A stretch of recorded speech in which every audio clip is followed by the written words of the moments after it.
It was the summer of '97 when I first stumbled upon an obscure academic paper titled The Mnemotechnics of Robert Sepehr. At the time, I was a graduate student in cryptography at a small university in South Africa. The paper itself was unassuming, but the subject matter piqued my curiosity. Robert Sepehr, a reclusive cryptographer, had allegedly created an intricate system of codes and puzzles known as the Mandela Catalogue. As I delved deeper into Sepehr's work, I became increasingly fascinated by the Mandela Catalogue. The more I read, the more I realized that this was no ordinary puzzle. It seemed to defy all conventional cryptography techniques. The more I tried to understand it, the more my mind felt like it was unraveling. It wasn't until I stumbled upon a cryptic message hidden within one of Sepehr's papers that I began to suspect the Mandela Catalogue might be more than just an intellectual exercise. The message read, "The shadows on the wall are not what they seem." I tried to brush it off as mere paranoia, but the words lingered in my mind long after I closed the paper. Days turned into weeks, and my obsession with Sepehr's work only grew stronger. I began to scour the internet for any mention of Robert Sepehr or the Mandela Catalogue. It was then that I stumbled upon a small forum dedicated to cryptography enthusiasts. The posts were sparse, but one thread in particular caught my eye. The Mandela Catalogue Conspiracy Uncovered. As I read through the thread, I realized that I had unknowingly stumbled into something much larger than myself. The author of the post claimed to have uncovered evidence that Sepehr's work was not just a puzzle, but a doorway to something far more sinister. I tried to shake off the feeling of unease, telling myself it was just a wild conspiracy theory. But as I delved deeper into the thread, I began to realize that this was no ordinary conspiracy. This was a labyrinthine system of codes and puzzles created by Sepehr himself, designed to hide a dark truth. As I sat in front of my computer, the screen glowing with an eerie light, I couldn't shake off the feeling that I was being watched. The shadows on the wall seemed to be moving, twisting into something malevolent. I tried to laugh it off as mere paranoia, but deep down, I knew that I had stumbled upon something much darker than I could have ever imagined. The Mandela Catalogue Conspiracy Uncovered was about to become my reality. I remember the first time I heard about Nelson Mandela's personal catalog like it was yesterday. It was as if a cold wind had swept through my mind, leaving me breathless and bewildered. The more I read about Sepehr's work, the more I became convinced that this was no ordinary puzzle. It was a key to unlocking a dark secret that had been hidden for decades. I began to scour the internet for any mention of Mandela's catalog, but every lead seemed to end in a dead end. It wasn't until I stumbled upon an obscure academic paper titled The Mnemotechnics of Robert Sepehr that I finally found what I was looking for. The paper described Sepehr's work as a system of codes and puzzles designed to reveal the hidden truths about those who had once held power. I felt a shiver run down my spine as I read the words.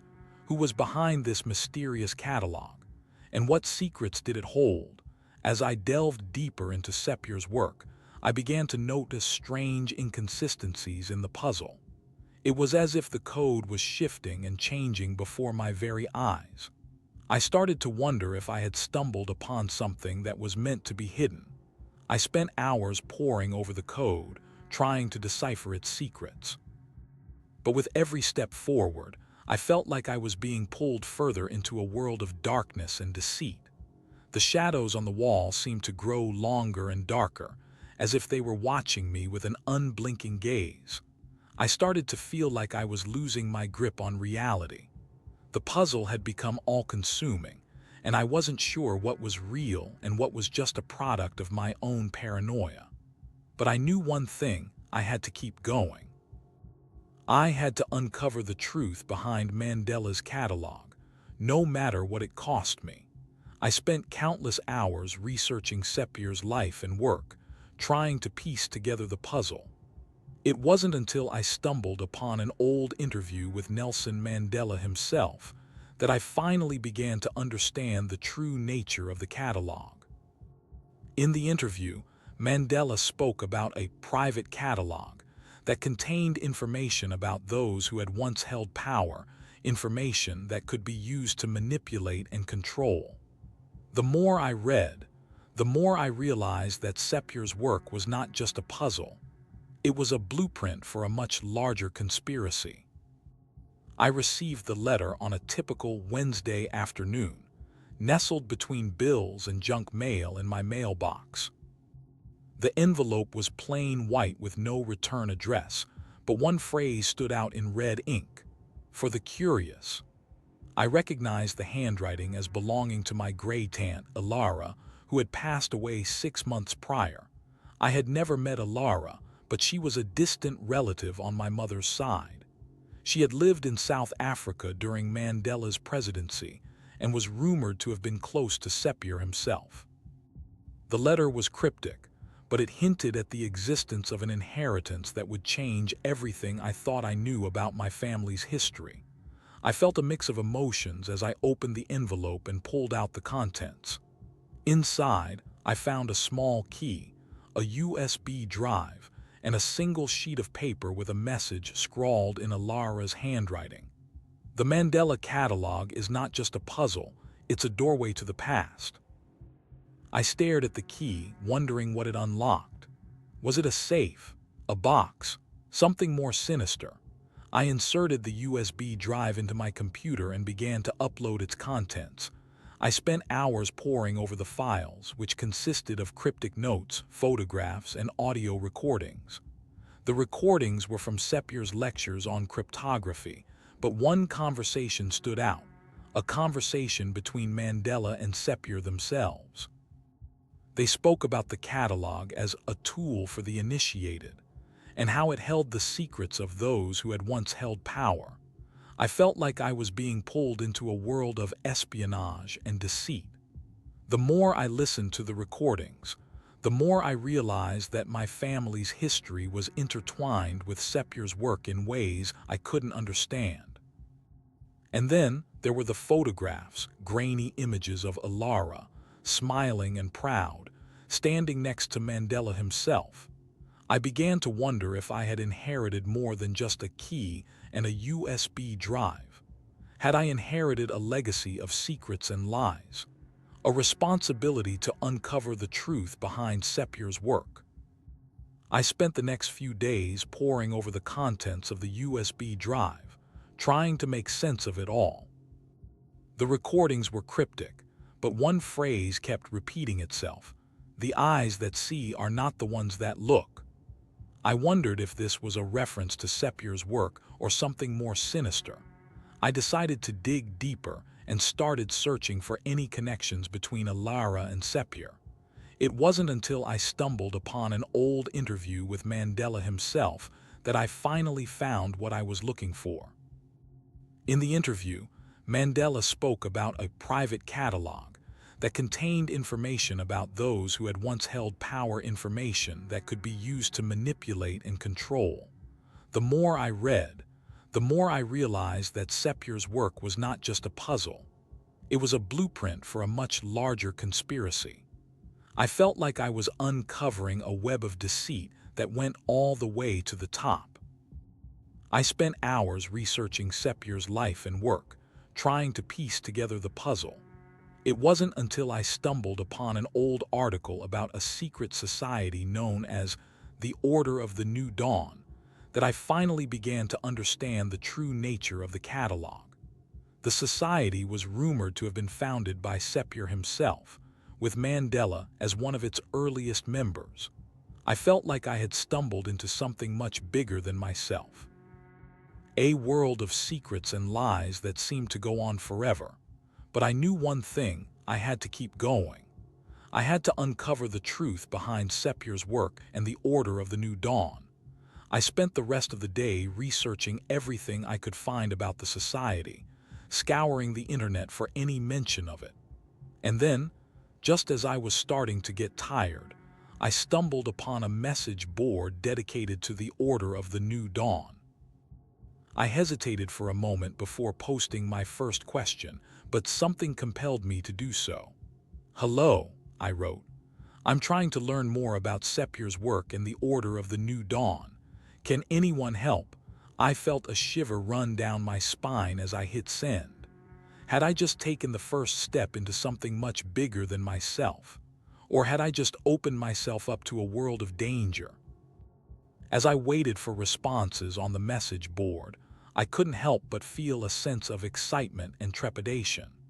I had never been one to take risks or engage with groups that seemed shrouded in mystery, but something about the Order of the New Dawn drew me in. I spent the next few hours scrolling through the threads, reading accounts from members who claimed to have been part of the society.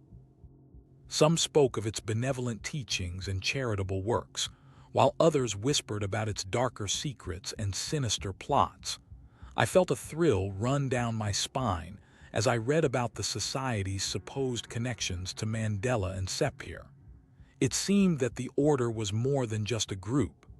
It was a movement, an ideology that promised power and knowledge to those who were willing to dedicate themselves to its cause. I began to wonder if Alara had been part of this world at all. Had she been a member of the order? And what did her inheritance have to do with it? I decided to take a risk and reach out to one of the users on the board, a person who claimed to be an expert on Sepehr's work and the Order of the New Dawn. I typed out a message, my fingers hesitating over the keyboard as I composed my words. "Hello," I wrote. "I'm looking for information about Alara's inheritance and its connection to Sepehr's work. Can you help me?" I hit send and waited, my heart pounding in my chest. Would anyone respond? And what would they say? As I waited for a response, I couldn't help but feel a sense of unease. Had I just opened myself up to something that I wasn't prepared for? But then, my phone buzzed with an incoming message. "Hello," it read. "I'm Raven, and I've been watching your conversation about Alara's inheritance." My heart skipped a beat as I read the message. Who was this person, and how did they know so much about my family's history? I hesitated for a moment before typing out a response. "Hi Raven, thanks for reaching out. What do you know about Alara's inheritance?" I hit send and waited anxiously for a response. I spent the next few hours scouring the internet for any mention of the Order of the New Dawn or Sepehr's work. And then, just as I was starting to get tired, I stumbled upon an article that made my blood run cold. It spoke about a secret society known as the Illuminati, and how its members had infiltrated governments and institutions around the world. I felt like I had hit rock bottom. Was this what Alara's inheritance had led me to? A world of conspiracy theories and secret societies. I decided to take a chance and reach out to Raven again. "Raven, I think I've found something," I wrote. "An article about the Illuminati. Do you know anything about it?" I hit send and waited for a response. I spent the rest of the day digging deeper, following every lead that seemed promising. And then, just as I was starting to get tired, my phone buzzed with another message from Raven. "Meet me at the coffee shop on 5th and Main, if you want to learn more about Alara's inheritance." I sat in the coffee shop, sipping on a lukewarm cup of coffee as I waited for Raven to arrive. The atmosphere was dimly lit, with soft jazz music playing in the background. I couldn't help but feel a sense of unease, like I was being watched. Suddenly, a figure emerged from the crowd and made their way towards me. It was Raven, dressed in a long coat that seemed out of place in the warm coffee shop. "You're here," they said, with a hint of surprise in their voice. "I didn't expect you to show up so soon." I nodded, trying to play it cool despite my racing heart. I couldn't resist the opportunity to learn more about Alara's inheritance. Raven smiled and pulled out a small notebook from their pocket. "Let's talk about that," they said, flipping through the pages. "These are notes from someone who claims to have been part of the Order of the New Dawn. They say that Alara's inheritance is just the tip of the iceberg." I felt a shiver run down my spine as I took in the words. "What do you mean?" I asked, trying to keep my voice steady. Raven glanced around the coffee shop, making sure no one was listening. "These notes speak of a deeper conspiracy," they said, their voice barely above a whisper. "A conspiracy that goes all the way to the top." I felt like I had stumbled into something much bigger than myself. I sat in stunned silence as Raven continued to read from the notebook. The words on the pages seemed to leap off the paper, painting a picture of a sinister plot that went far beyond anything I could have imagined. "The Mandela Catalogue was never just a collection of books and documents," Raven said, their voice dripping with conspiracy theory. "It was a tool for control, used by those who sought to shape the world in their image." "Heard whispers about this before," I said, trying to process what I was being told. "But I never thought it was true." Raven nodded, their eyes gleaming with intensity. "The Mandela Catalogue is just one part of a larger network, a web of intrigue that reaches into every level of society." "I see," I said, my mind racing with the implications. "So, what's the purpose of this catalog? What kind of power does it hold?" Raven leaned in closer, their voice barely above a whisper. "The Mandela Catalogue holds the secrets of those who have come before us. The knowledge of our ancestors passed down through generations. What about the harm that's been done? The suffering and pain inflicted on innocent people?" Raven's expression turned cold. "That is all part of the plan. Those who seek power will stop at nothing to achieve it." I felt a chill run down my spine as I realized the true nature of the Mandela Catalogue. It wasn't just a collection of knowledge, but a tool for manipulation and control. "How can we trust that this isn't just a fabrication?" I asked, trying to keep my skepticism in check. Raven smiled, their eyes glinting with amusement. "Trust is something you learn to put aside when you're playing the game. The question is, are you willing to play?" I spent the next few hours researching Robert Sepehr's life and work. Raven had mentioned him earlier as one of the key figures in the Order of the New Dawn. I was determined to learn more about this enigmatic figure and how he fit into the larger picture. I started with a visit to the local library, where I spent hours poring over books on Sepehr's life and works. It wasn't easy. Many of the texts were scarce and difficult to find. But eventually, I stumbled upon a biography that seemed to shed some light on Sepehr's character. As I read through the pages, I began to piece together a timeline of Sepehr's life. He had been born in the early 1900s and had quickly risen to prominence as a writer and philosopher. But it was his work as a member of the Order of the New Dawn that seemed to hold the key to understanding him. Raven had mentioned earlier that Sepehr had been a key figure in the Order's inner circle.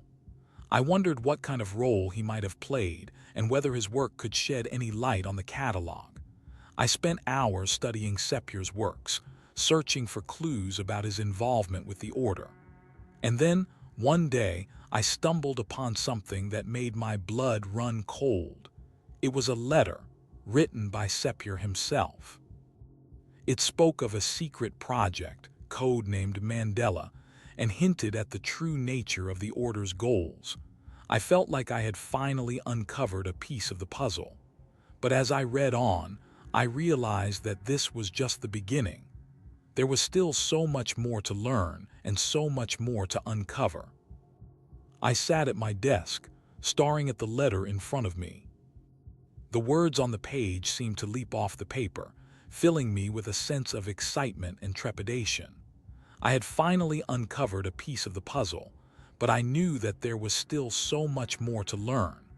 I decided to start by researching Sepehr's life and work in more depth. I spent hours poring over books and articles, searching for any mention of Mandela or the Order of the New Dawn. I finally stumbled upon an obscure journal article that mentioned a secret society called the Synod, which was allegedly behind the Mandela Catalogue. According to the article, the Synod had been instrumental in shaping global events and manipulating world leaders to suit their own agenda. I felt like I was getting close to the truth. I knew that I needed to dig deeper, but I also knew that I couldn't do it alone. I decided to reach out to Raven again, hoping that they might be able to shed some light on my findings. I sent them a message, and within hours they responded with a cryptic message of their own. "Meet me at the old clock tower at midnight," it read. "Come alone." I hesitated for a moment, wondering if I should trust Raven again, but something about their message seemed different this time. It was more urgent, more insistent. I decided to take a chance and meet them at the clock tower. I arrived at the clock tower just as the clock struck midnight. Raven was waiting for me, their eyes gleaming with intensity in the dark. "We're close," they said, their voice barely above a whisper. "So close." I nodded, feeling a sense of excitement and trepidation. What did Raven mean? And what lay ahead? I stood at the edge of the rooftop, staring out at the city below. Raven had promised to reveal the truth about Alara's inheritance and the Mandela Catalogue, but I wasn't sure if I was ready for what I was about to hear. Raven stepped up beside me, their eyes fixed on mine. "It's time," they said, their voice low and urgent. "You need to know the truth." I took a deep breath and nodded.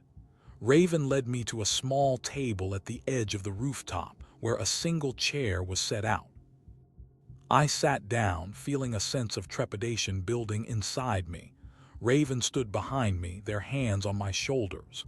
"Listen carefully," they said. "The Mandela Catalogue is not what you think it is.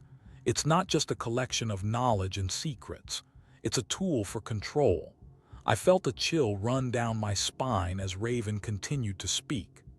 "The Synod, the organization behind the catalogue, has been manipulating world events for centuries.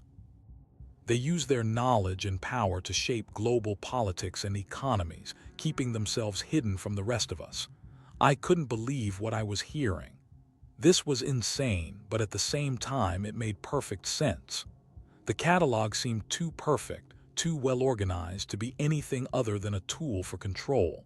I turned to face Raven, my eyes blazing with anger and fear. "How can we stop them?" I asked, my voice barely above a whisper. Raven's expression was grim. "We need to expose them," they said, "but it won't be easy. The Synod has powerful connections all over the world. They will stop at nothing to keep their secrets safe." I felt a surge of determination. I was willing to do whatever it took to bring down the Synod and free humanity from their grasp.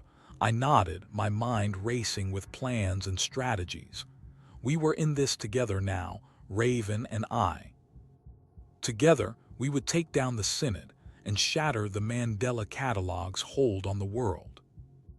I stood at the edge of the rooftop, staring out at the city below.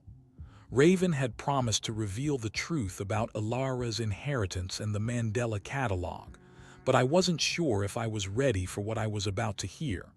Raven stepped up beside me, their eyes fixed on mine. "It's time," they said, their voice low and urgent. "You need to know the truth." I took a deep breath and nodded. Raven led me to a small table at the edge of the rooftop where a single chair was set out. I sat down, feeling a sense of trepidation building inside me. Raven stood behind me, their hands on my shoulders. "Listen carefully," they said. "The Mandela Catalogue is not what you think it is. It's not just a collection of knowledge and secrets. It's a tool for control." I felt a chill run down my spine as Raven continued to speak. "The Synod, the organization behind the catalogue, has been manipulating world events for centuries. They use their knowledge and power to shape global politics and economies, keeping themselves hidden from the rest of us." I couldn't believe what I was hearing. This was insane, but at the same time, it made perfect sense. The catalog seemed too perfect, too well organized to be anything other than a tool for control. I turned to face Raven, my eyes blazing with anger and fear. "How can we stop them?" I asked, my voice barely above a whisper. Raven's expression was grim. "We need to expose them," they said. "But it won't be easy. The Synod has powerful connections all over the world. They will stop at nothing to keep their secrets safe." I felt a surge of determination. I was willing to do whatever it took to bring down the Synod and free humanity from their grasp. I nodded, my mind racing with plans and strategies. We were in this together now, Raven and I together. We would take down the Synod and shatter the Mandela Catalogue's hold on the world. As I looked out at the city below, I realized that it was all just a never-ending loop. The same patterns repeated themselves over and over again, like a broken record. And in the middle of it all, I was trapped, stuck in this endless cycle of power and control. Raven's words echoed in my mind. "You can't escape the truth." But what did that even mean? Was there ever truly an end to the loop, or was it just a never-ending spiral into madness?